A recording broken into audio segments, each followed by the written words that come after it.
We indulged in quality Korean barbecue for just $10. We walked through majestic royal palaces just like a K-drama. And we witnessed breathtaking scenic landscapes completely for free. We're now here to give you the best and most informative South Korea travel guide the internet has ever seen. In this video, we give you everything you need to know. The best places to visit, the best things to do, and the best food to eat. All so that you could have the best South Korea trip possible. So let's go.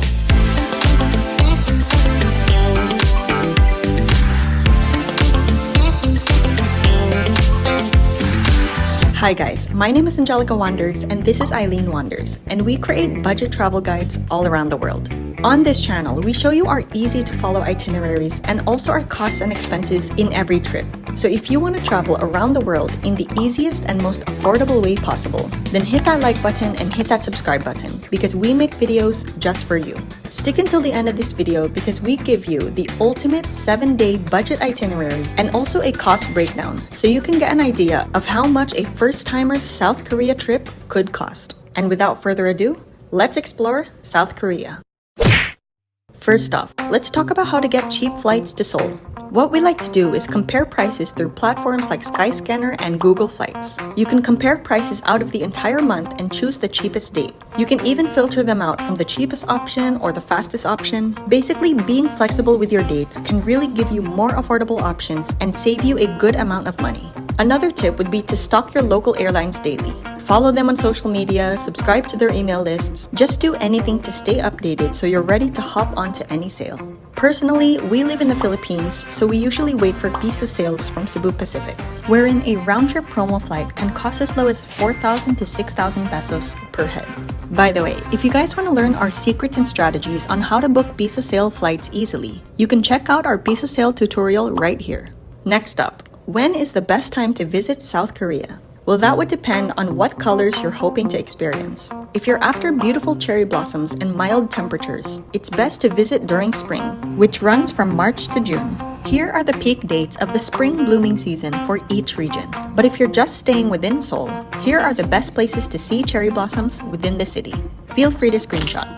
If you want to witness the autumn foliage and cooler weather, visit during the fall from September to November.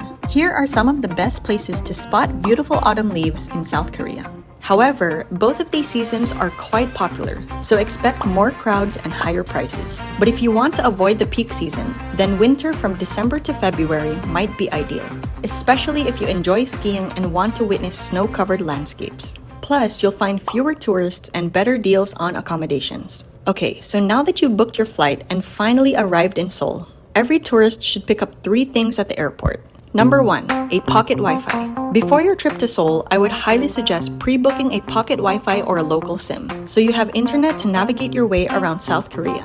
For short-term trips like 5 to 7 days, you can pre-book a pocket Wi-Fi which costs as low as $2.30 per day. But for longer-term stays, you can book a local SIM card for unlimited data which costs $46 for 30 days.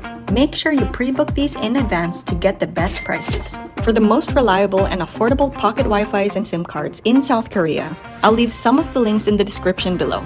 Then in order to claim it, you just have to find their designated counter at the airport and they will help set up your internet for you. Number 2, the second thing to pick up at the airport is cash. From our own experience, we found that withdrawing money from ATMs abroad usually offer better exchange rates as compared to money changers. But don't worry about withdrawing too much because throughout South Korea, you can use your credit card for most transactions. However, if you plan to explore street food or buy from smaller local shops, this is when cash will be most needed. And number 3, don't forget to pick up a T-Money card. This reloadable transit card is your key to getting around Seoul on public transportation. It works for the subway, buses, and even taxis across the city. You can easily pick one up at any convenience store or T-Money vending machine right at the airport. The card itself costs just 4,000 won as a one-time fee. Then simply load it up, tap to ride, and you're good to go. Literally. And if you have any leftover balance at the end of your trip, you can get it refunded at any convenience store or train station. Okay, so now that you have everything you need at the airport, it's time to head to your hotel. Just a heads up, Seoul is about an hour away from Incheon Airport. So here are the 4 takes you directly from the airport to Seoul Station in just 45 minutes. A one-way ticket costs about $7 one way, which you can conveniently pay with your T-Money card at the airport station. If you're looking to save even more money, you can opt for the slower all-stop train, which costs $3.50 to Seoul Station, but it has a lot of stops along the way. Second option, you can take the airport limousine bus. These buses drop off at various locations around Seoul, with travel times of about 60 to 90 minutes, depending on traffic and your destination. A one-way ticket costs $13. In my opinion, these buses are actually more convenient than the train, since the train stations in Korea are massive and you'll end up doing a lot of walking with your luggages. Whereas with the airport bus, you can hop off at your nearest bus stop.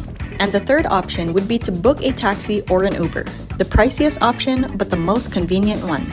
A taxi ride from the airport to downtown Seoul normally costs $50 to $70 one way, plus an additional $6 for the Incheon toll fee. But it will take you directly to your hotel, saving you a lot of hassle. And lastly, option 4 would be to book the late night bus. Keep in mind that the airport train only operates from 5:30 a.m. to 10:30 p.m. and the airport bus runs from 5 a.m. to 11 p.m. If your flight lands after midnight, let's say around 2 a.m., you can catch the late night bus. However, the late night bus only makes 3 stops in Seoul. So if you're not staying near any of these stops, the easiest trick is just to hop off the bus at Seoul Station and book an Uber directly to your hotel from there. It may take a little effort in the middle of the night, but it's still cheaper than taking a taxi directly from the airport. Okay, so now you're an expert on how to get to Seoul. Another important question is, where is the best place to stay in Seoul? Well, for first-timers, there are 4 main areas to choose from: Myeongdong, Hongdae, Insadong, or Gangnam. So let me show you the differences between each one so it can help you choose which is the best area for you. Let's begin. First up, Myeongdong. Myeongdong is a shopper's paradise and one of Seoul's most famous spots for vibrant nightlife. Picture streets lined with endless cosmetic shops, street food vendors, and trendy dining options. It's busy, it's lively, and perfect for anyone who loves the hustle and bustle of the city.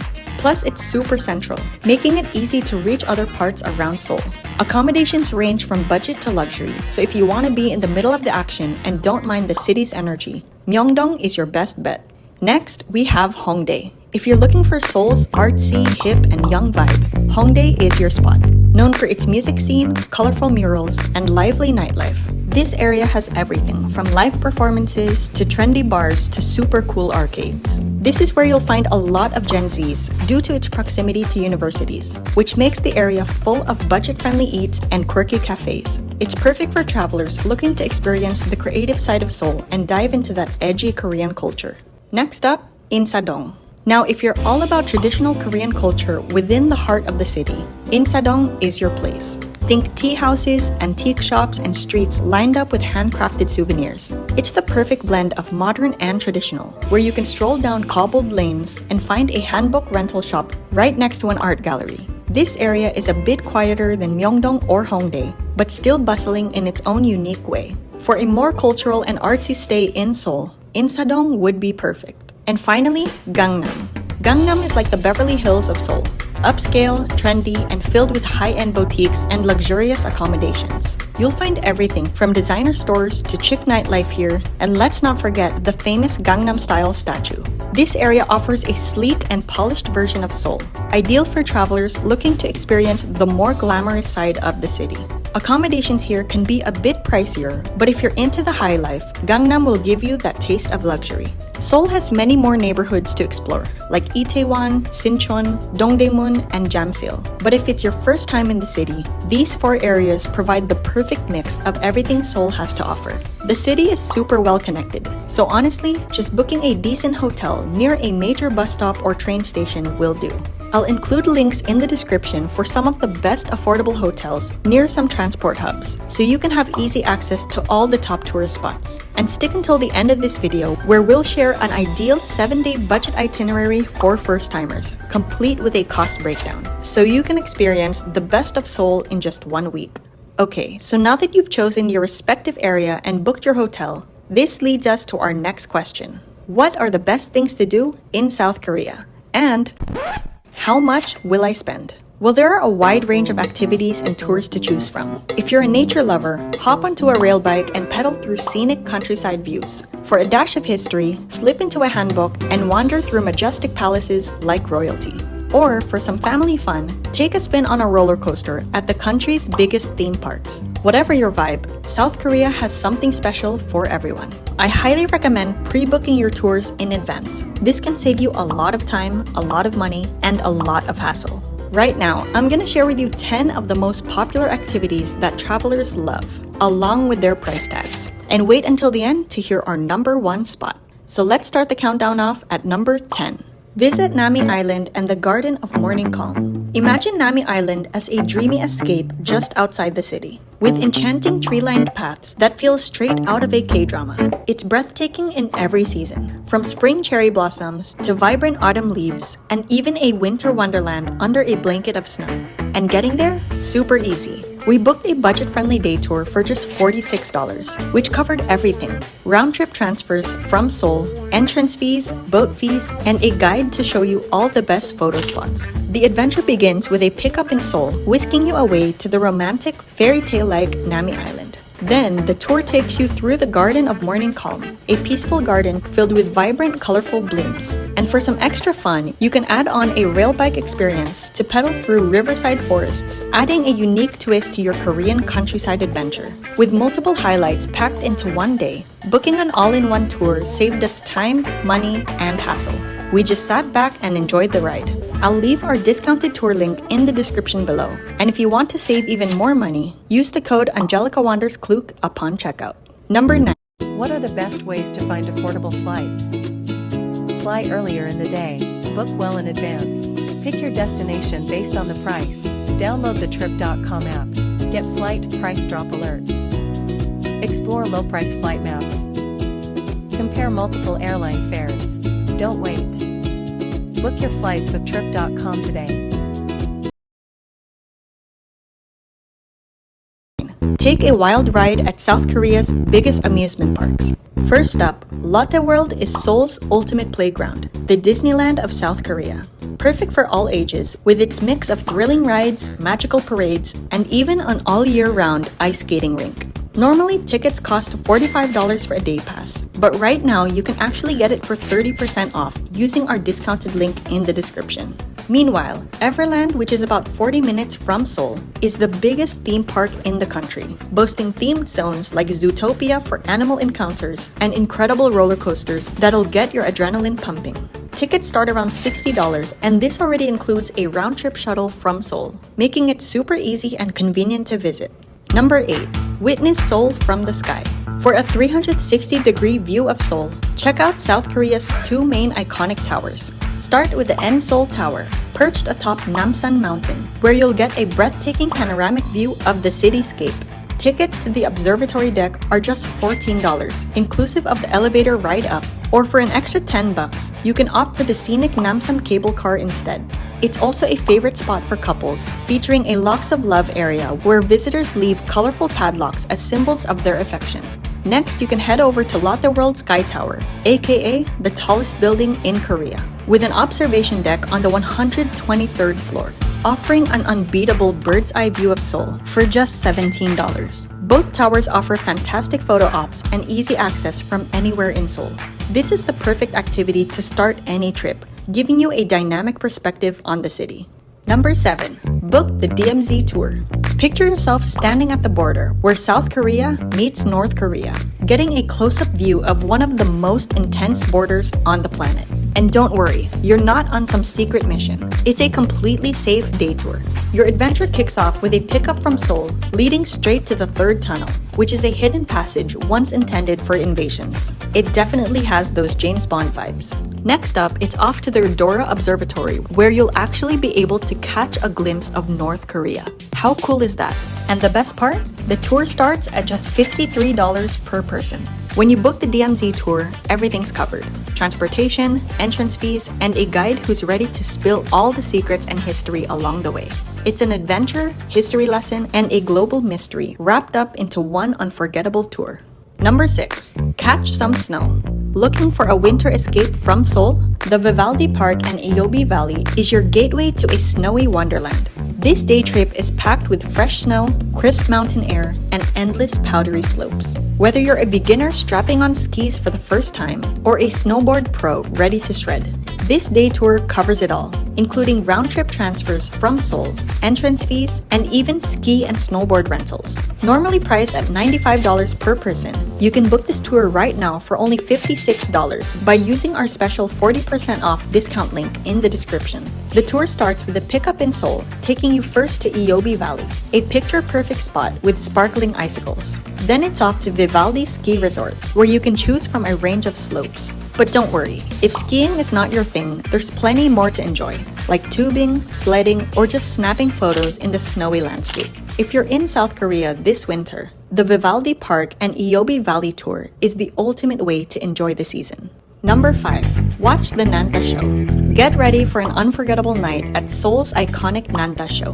This is a wildly fun, kitchen-themed performance where chefs turn ordinary kitchen utensils into musical instruments, creating a high-energy show packed with acrobatics, comedy, and rhythm. The talented cast mixes traditional Korean folk music with modern beats, delivering pulse-pounding percussion and laugh-out-loud moments that keep you hooked from start to finish. Perfect for all ages, the Nanta Show brings together music, theater, and even a dash of martial arts, making it one of Korea's most popular performances. Tickets start at only $22, and the venue is centrally located in Seoul, making it easy to add this unique show to your itinerary.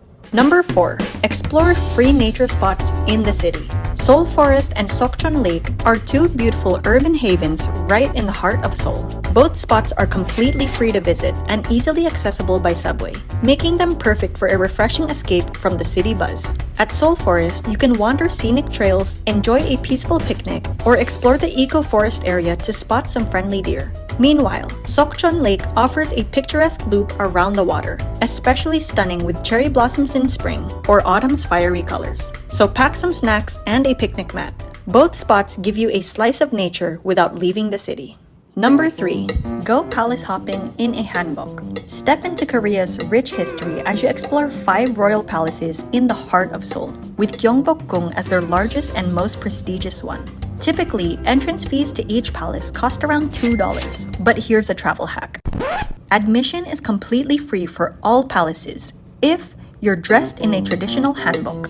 Trust me, wandering these iconic sites in a hanbok doesn't just save you money, it'll also make your social feeds look straight out of a K-drama. Rentals start at only $11 for a 4-hour rental, and it even includes basic hairstyling to complete the look. Then afterwards, you can also explore the nearby Bukchon Hanok Village, a charming historical village filled with centuries-old Korean houses. Palace hopping and strolling through these narrow alleys truly feels like stepping into a different era. This experience is a must, especially if it's your first time in Seoul.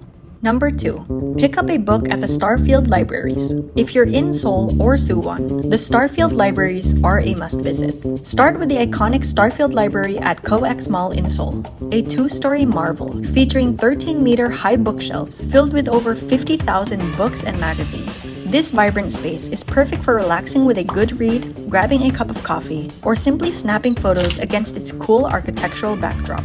Now, the newest Starfield Library in Suwon offers a bigger, grander, and more Instagrammable design with much more seating and much more cafes. Best of all, both libraries are completely free to visit, making them a paradise for book lovers and cafe hoppers alike.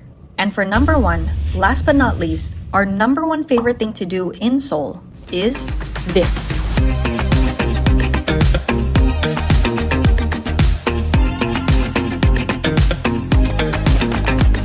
If you're hunting for the best budget eats in Seoul, we've got you covered. We explored 20 different food stops, from viral street food and affordable Korean barbecue to cozy cafes by the waterfalls, only to bring you the top 50 best affordable eats and drinks in the city. In our separate food vlog, we try out 50 different bestsellers at 20 legendary food spots, and we give you our 100% honest reviews. Plus, we also break down the costs and prices per dish to help you budget your own food trip with your friends. For the full food list and price list, check out our Korea Budget Food Guide, which is up on our YouTube channel. This food vlog will help you save money on your next Korea food trip. Well, those were the top 10 most popular tours and activities in South Korea. So you can choose which one best fits your lifestyle. And if you have extra days, there are also amazing spots outside of Seoul that's worth a visit. Like Busan for its stunning beaches, Jeju Island, aka the Hawaii of South Korea, Sokcho for its beautiful mountain views, and Gyeongju, a historic city with ancient temples and royal tombs. And honestly, if you're looking for the most budget-friendly way to experience all of Seoul's main attractions, I highly recommend pre-booking your tours in advance. It's usually cheaper to book online than booking on the spot, and day tours are super affordable, covering everything from transpo to entrance fees, so you can hit multiple spots in a single day without the hassle of planning. Just pick your tour and enjoy the ride. Again, I'll leave all of the discounted links in the description below. And don't forget to use the coupon code AngelicaWandersKluk for an extra discount. But if group tours aren't your thing and you'd rather explore on your own, that brings us to our next question. How to get around Seoul DIY style. Let me give you 4 of the best ways tourists can explore Seoul on their own. Number 1. Commute. Seoul's subway and bus stations are fast, affordable, and easy to navigate. They're the best budget-friendly ways to reach major tourist spots in the city, and you can conveniently use your reloadable T-Money card to tap on and off at the stations. Since Google Maps isn't widely used in Korea, Naver Maps is your go-to app for directions. Just enter your starting point and destination, and it will show you the best routes, subway lines, and bus connections, depending on where you're coming from and where you're headed. Number 2. Book a taxi or an Uber. Taxis in Seoul are widely available, clean, and convenient. However, just be aware that not all drivers speak English, so it can be helpful to have your destination written in Korean or use a translator app. Otherwise, you can book rides directly using the Uber app and simply pin your exact destination to avoid any miscommunication. Number 3. Take the hop-on hop-off city bus tour. This open double-decker bus offers a comfortable and flexible way to explore Seoul's top attractions at your own pace. With 15 convenient bus stops, including popular spots like Myeongdong, Namsan Park, and Bukchon Hanok Village, simply hop on and hop off at any point on the route, with buses arriving every 30 to 40 minutes, making it stress-free without the need to plan routes. A day pass costs only $18 per head. And option 4 is to book a private car. Okay, now hear me out. This is honestly the best DIY option for exploring Seoul, and it's actually more affordable than you'd expect. While private cars might seem pricey, they can actually save you loads of time, money, and effort, especially if you're traveling with a group. You can easily book a 10-hour private car charter with a driver, fully customize your itinerary, choose the places you want to go, mix and match tours, and skip any attractions you're not interested in. It's your own little adventure for 10 hours. Just sit back and enjoy the ride. And the best part? Diesel is already included in the cost. For a 10-hour car charter, the price can go as low as $178 for 6 people. So if you're with a group of 6, that's only about $30 per head. Let me repeat, including fuel. Imagine exploring Seoul with your own private car and driver for just $30 each. This is seriously the ultimate budget hack if you're traveling with a group. I'll leave the links in the description so you can book these affordable car rentals. Well, now that we've covered the best areas to stay, the best things to do, and the best food to eat, it's time for us to put it all together and form the ultimate 7-day budget itinerary and cost breakdown. Feel free to screenshot or save this video for future reference. And please note that the prices are considering that you've traveled with a partner, so in some cases, you could split the costs. So let's talk pre-expenses. Before your trip begins, you generally booked your piso sale flight, your hotels, and your pocket Wi-Fi's in advance. Your pre-expenses would probably amount to around $259 per head. On day 1, you'll arrive in Seoul and can either take the RX train or the airport bus to your accommodation. After checking into your hotel, you can head over to Cafe Tokpo for an iced coffee with a view of the waterfalls, a perfect pick-me-up after your long flight. Next, visit Seoul Tower for breathtaking panoramic views of the city. And don't miss the charming Locks of Love area where you and your partner can add a padlock together. Then in the evening, dive into Myeongdong's lively street food scene to celebrate your first night in Seoul. The total estimated cost for day 1 would be around $44 per head. Now day 2 is all about immersing yourself in nature. Join a budget-friendly day tour that picks you up in Seoul and takes you to Nami Island and the Garden of Morning Calm, where you can enjoy stunning tree-lined paths and gardens. For a bit of extra fun, consider adding the Ganchon Rail Bike experience. This tour includes transportation, entrance fees, and boat fees, all for just $46 per head. Then after a day of exploring, return to Seoul and unwind with a dinner in Hongdae, where you can savor a mix of international and Korean cuisine. The total estimated cost for day 2 would be around $68 per head. On day 3, you can dive into Korea's rich history. Start at the Gyeongbokgung Palace, where you can rent a traditional hanbok for free entry and capture some K-drama inspired photos. Next, wander through the nearby Bukchon Hanok village, a charming neighborhood with traditional Korean homes. And for a coffee break, you can stop by Cafe Onion, a century-old home transformed into a cozy cafe. Finally, wrap up your day with a lively Nanta show, a kitchen-themed comedy performance with tickets starting at $23 per head. The total estimated cost for day 3 would be around $61 per head. On day 4, enjoy a full day at Lotte World packed with thrilling rides, magical parades, and attractions for all ages. Admission is usually $45, but with our discount link, you can snag tickets for only $25, which is around 40% savings. After a day of fun, wind down with a nice dinner. And remember, if you're looking for dinner ideas, our